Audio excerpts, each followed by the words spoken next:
from the Salvation Army National Headquarters, this is the Fight for Good podcast.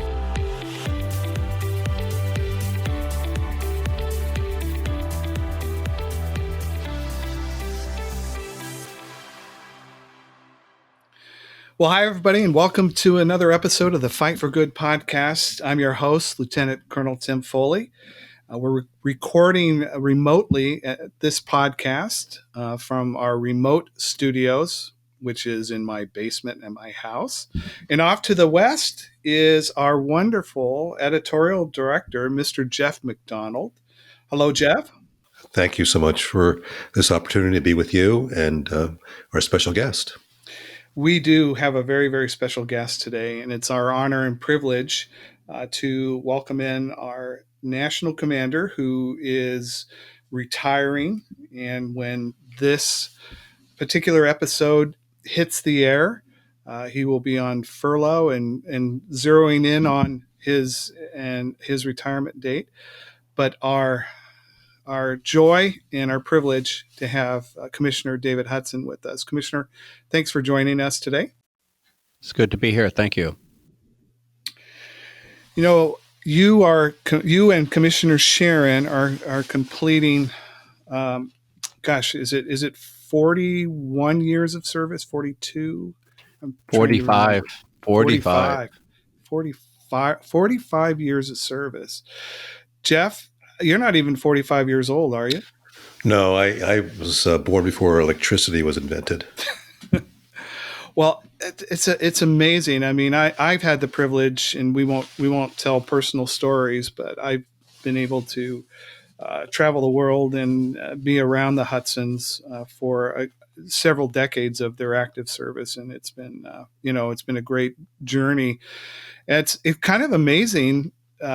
Here you are. You're on the doorstep of ending your active retirement. You've entered this time probably not like you wanted because of all the COVID-19 crisis. But what are some of the impressions right now that are running through your heart and mind as you wrap up your active service? Like you said, time passes faster than anybody pictures or thinks it will.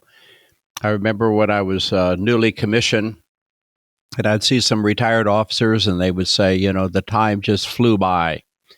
And I'd say, yeah, I'm sure that's true. But it really has. It's come these. It's hard to believe we're now down to just a few weeks left, and by the time this airs, maybe 1 or 2 weeks left. It's just something you don't see coming, or you think it's a long way away, and then before you know it, you're here. So there's a lot of adjustments that one has to make. I mean, we as officers have to make adjustments throughout our whole journey with different appointments, living in different communities, working with different people, and actually having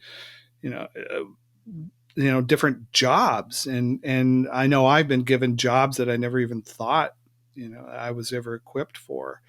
What are you doing right now to prepare yourself, kind of like emotionally and mentally, and obviously spiritually, for this huge adjustment that's facing both you and Commissioner Sharon? Yeah, it's interesting. Life as an officer is very prescriptive. From the time you're commissioned, when you walk across that stage and you get your appointment for the first time, you're told where to go. You're told where to live, for the most part, what to drive, and as you said, what to do. And then you go into retirement, and none of those things are there for you. So it's a whole recalibration of life. And so I think that it's a kind of a progress, especially as you get into the last year or two, you begin to think about it more. I used to think, people are checking out. Well, I don't think they're checking out. I think it's just part of this transition. I was talking to insurance agents yesterday about insuring my car. for 45 years, I haven't had to do that. And so it's things that normal or most people just take for granted. It's a learning curve for us. And most people at my age are paying off their mortgage. We just are a year into our mortgage. So it's a whole refocus of life. And I don't know how much you can prepare for that until you start actually having to do some of those things. A couple appointments back for me, when I got my orders to move, a good friend said, Tim, you need to give yourself room to kind of grieve and mourn the loss that you might be feeling coming up with this appointment. I'm wondering, for you, like reflecting back, what are some of the things that maybe that you're mourning over, or that you're kind of like, wow, I'm really going to miss this aspect of my active officership. Yeah, it really is all centered around people. Wherever we go, we're just blessed to get to know just some incredible people.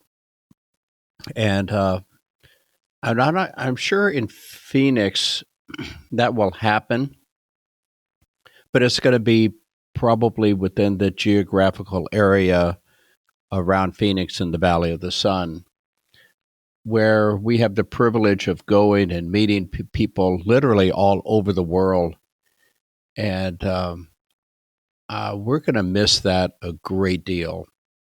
And it's something that we grieve over. It's also interesting. The last few weeks, we you kind of look forward to your farewells or retirements, not to make it about yourself, but to give an opportunity to thank others and acknowledge others that have walked alongside. And now, with all the events being canceled because of COVID-19, we're trying to come up with other ways that we can share that, because there's a possibility that we will not have an opportunity to be in a room with lots of our friends and family and be able to say thank you. And because of you, we're better people. So you're working on ways to kind of bring some closure where you normally, in a normal retirement setting for an officer, they can have a time of celebration, but you're coming up with some unique ways to kind of say your goodbyes and thank people. What are some of those ways that you're doing that? Well, I think we're trying to use social media. We will be releasing a video which kind of highlights our time from our perspective as officers, and so it will be released on our social media and maybe even the national site. And so the good news is it won't be live, and so people can kind of fast forward to their time, because we pretty well try to do it in chronological order. But again, to kind of celebrate God's goodness. If we do have a retirement service, and the one that was planned, the theme was it's all about grace. You see, everything that we have in our life is really because of grace. First and foremost, the grace of God, and also, though, the grace that other people that they've given us, and hopefully we've given them. And then also, we'll probably I don't do a lot of posting personal things on my Facebook. I've kind of given that over to the Army. I'll probably start taking it back here pretty soon, and I'll start sharing maybe more memories on Facebook, and highlighting certain people that have meant a lot to Sharon and I for unique reasons. A lot of people mean a lot, but there'll be always some unique circumstances that we'd like to maybe highlight a person or two or three or 10 or 20. Well, I personally would like to see on that date of July 1st, you posting something of you getting up at sunrise and running once again on one of the peaks around Phoenix like you used to do all the time. It's Phoenix in July. You just said that. It'll be 110. But Yeah. But not at 6 a.m. It'll be 98. So, True. it's a little different. Hey, Jeff, I'll toss it Yeah. over to you. Sure, thank you. Yeah, I was thinking about Commissioner running, and I was wondering maybe he'll be driving in his new sports car that he is planning on getting. I mean, is it going to be a two-seater with a big engine, Commissioner? Or? No. We've kind of settled on more pragmatic approaches. I'm just sometimes too practical for my own good, and so no, we won't. We'll just kind of get what's needed. Yeah, that's a smart way to go.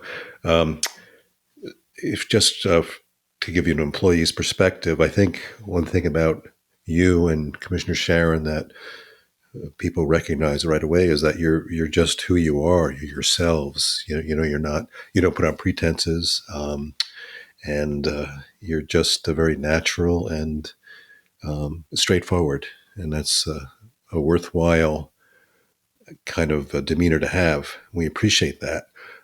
So given that, the years do pass quickly, you've had so many involvements. I'm just wondering, first of all, if you consider yourself an extrovert. I imagine you would. But also, I'm really curious, how did God place a call on your life? It's interesting. I don't know if I'm an extrovert or not. I tend to think that I'm a social introvert. Sometimes speaking in public is still creates a little anxiety. Sometimes meeting new people, and I think when I think of an extrovert, they kind of run to those opportunities. I do kind of a willing, purposeful walk in that direction. So I kind of think, but I need people, and I need people to be around me. It's interesting as regarding how God has called me into this direction. I grew up in what I refer to as highly dysfunctional family, and there's a lot of dysfunctional families around. But alcoholic father who was physically and mentally and emotionally abusive. I say he was functioning in the fact that he could hold a job, but providing a little bit of physical needs for the family is about all that he did. My mom and I, left him, or he left us when I was about 7. I lived with my aunt, who was a Salvation Army officer, for a year. Then my mom got together with a former boyfriend in Anchorage, Alaska, and I don't quite sure how that happened. We were in New Orleans, and he was in Anchorage, and so this was back in the 60s, and so I have no idea how that happened, but before I knew it, I was living in Anchorage. Events led us to Portland, and a couple years later, he took his life. And so, again, we were kind of thrust into uncertainty. And my aunt had lived, now retired, and moved to Portland. And so with literally nowhere to go, we lived with her. Just prior to that, we began to attend the Salvation Army in Portland, and a Corps officer on the totally opposite side of Portland would transport my mom and I numerous times a week to programs. And he became a constant for me, and in some ways a surrogate father. And so the two positive role models I had in my life was my aunt, who probably has been, in my early life, certainly the most constant, where I knew I was loved, I knew I was accepted, but she believed I could be better than I was, and she believed in me to be my best. And I had this Corps officer who very much the same. And they were both being officers, and I think God used that I wanted to maybe be that for somebody else. And so I think God used that first and foremost to call me into his ministry as a Salvation Army officer. Well, if anybody was ever around your aunt, they would know that they were around somebody who was very saintly and very driven and very, very loving, but made sure to keep people to task. And I'm sure she had a significant influence on you as you went through your officership. Yeah, absolutely. I still hear her voice, teaching me life lessons. She would always say something like, "David, I want you to listen to me. Look at me, David. Are you listening?" And then she would teach me a life lesson. And then she'd say, "David, repeat what I just said back to you." And if I got it right, she'd say, "Good. Now you need to learn that. You need to do that." If not, she said, "You weren't listening, David." And I still have that in my mind. And there's many times in life something will come up, and those words and her focusing her eyes on my eyes and teaching me those lessons, I'll certainly never forget. Well, thank you for sharing that. That is really a great story. It's quite amazing. The research on developing resiliency in people who grew up in disadvantaged situations. One factor in that resiliency is having one significant person in your life who takes an interest in you. And I think about, the people in our lives who pray for us and who take the initiative to intervene. That's a great story.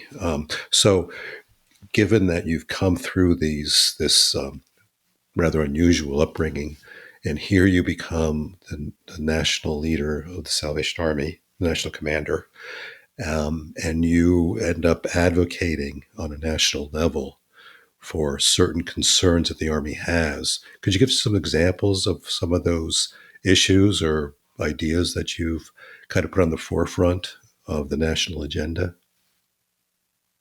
The longer I've been an officer in the Salvation Army, the more I love our mission. To preach the gospel of Jesus Christ and to meet human need in His name without discrimination.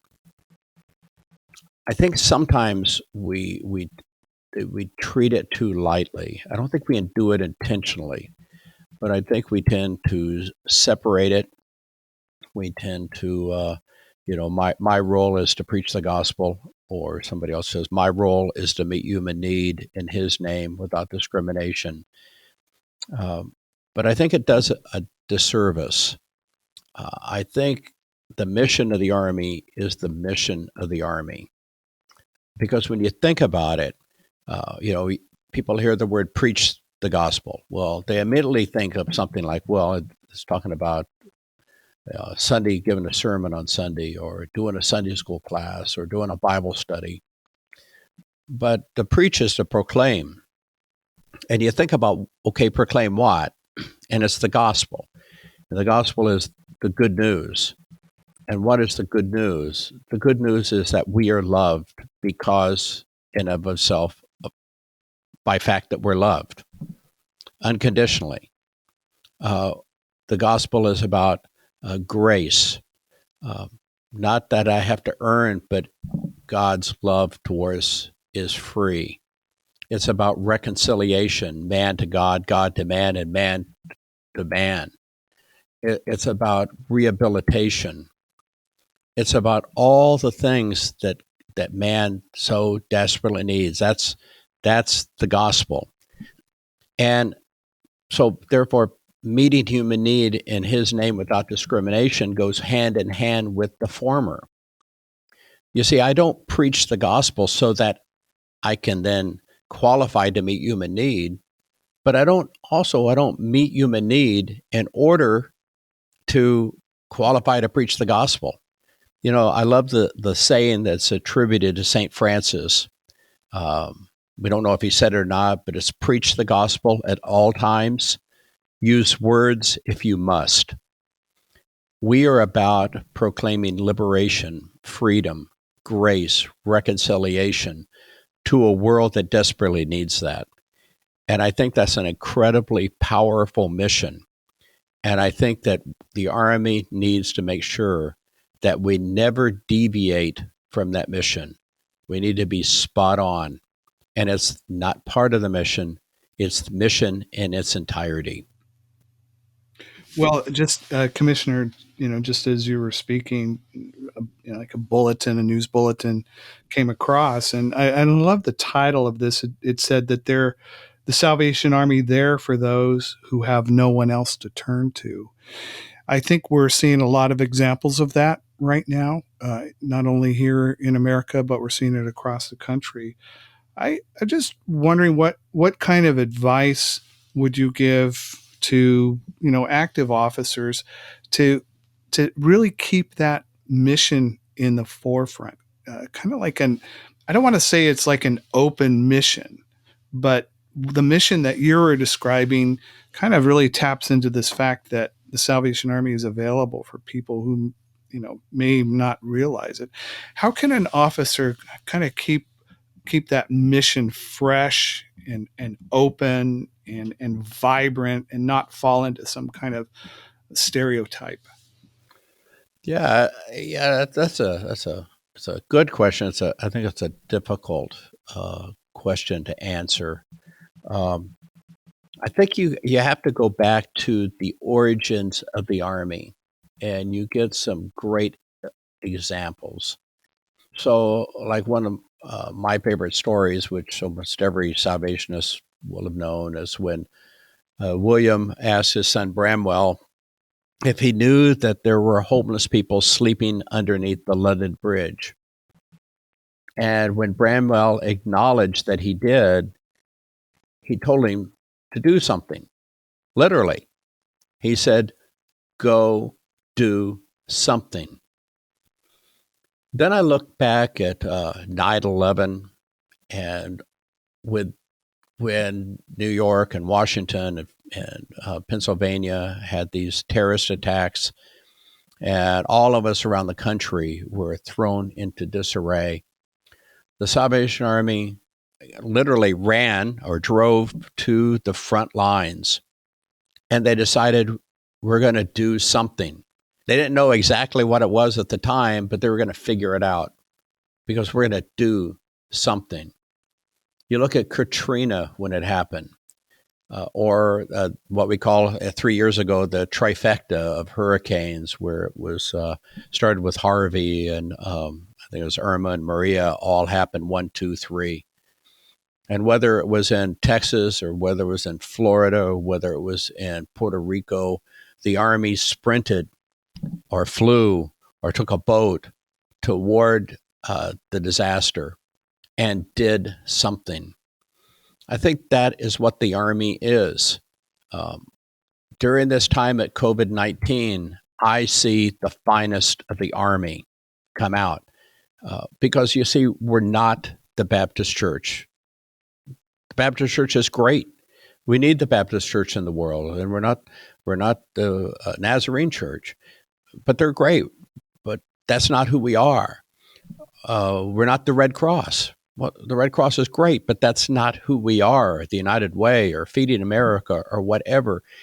The Salvation Army is the Salvation Army. And what the Salvation Army does in its best is when it sees human suffering, it sprints toward human suffering because that's what we saw Jesus do. And when we do that, I think God blesses us more than any other time, because I think other times we tend to sometimes wonder who we are. We're not anything else. We are the Salvation Army. And the Salvation Army sprints towards needs. It's like when William Booth, when he wanted to send a telegram to inspire the troops in America, because of finances, he had to keep it short. And so he said one word, others. The Salvation Army is about others. We get that right, and we are who we are. And I encourage people to not forget that, and keep reminding ourselves and reminding other people. And I just get so much pride and joy when I see all across the United States our people doing incredible things in Jesus' name, literally preaching the gospel, sometimes using words, and certainly meeting human need to anybody that comes through our, actually, I was going to say through our doors. They're not coming through our doors, they're coming through our parking lots. I guess in our doors through the shelters or whatever. So that's what I'd encourage people to do, and what I'd encourage people to focus on. I think if we could give soldiers, employees, and officers a mic and a few moments to talk about a memory about you and Commissioner Sharon, our podcast would probably be about 15 hours long. But it's been a privilege to watch you active as an officer. When our paths crossed in early 80s, when you and Sharon were loving on people in East LA, and we were up in Oxnard, and remember we had a softball team, and we had a few kids, and you had a few kids, and we came together every Friday evening in Bell Gardens. And I have seen nothing but consistency in how you treat people, how you love people, and how you have lived a life of grace. And over the years, it's just been an incredible honor and privilege.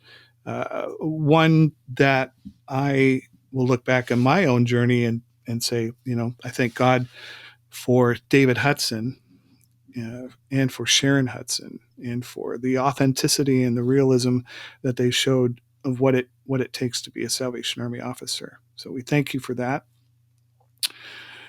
And we know personally, I just know, it's not the final, you leaving me here again. But we wish nothing but the best for you and Commissioner Sharon. And the Valley of the Sun is obtaining 2 new permanent residents that I think the Salvationists in that area will be, incredibly blessed. And we know that God has other opportunities for you down the road. We don't know what those look like right now, and you may not even know what those look like. But we thank God and for you, and thank you for giving us the opportunity and your support of national programs and publications over the years as you've served at national headquarters as National Chief Secretary and as National Commander. Commissioners, any kind of final words that you would like to share with our listeners?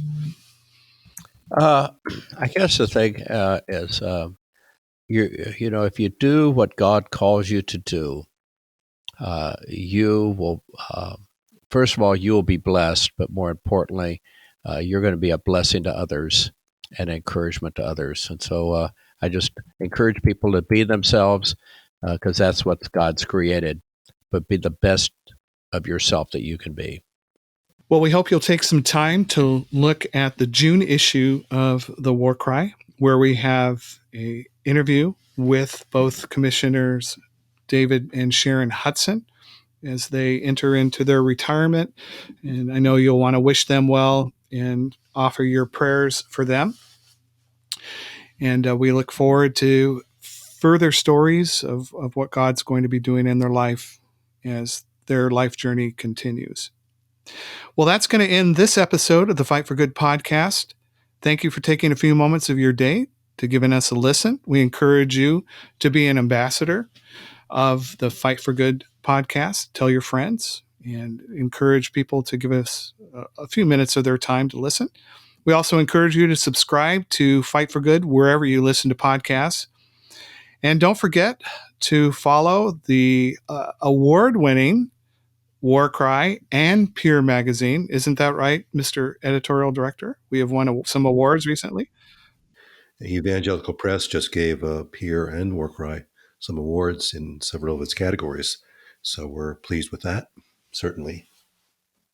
So we hope you jump on board. Read us at www.thewarcry.org or at www.peermag.org as well.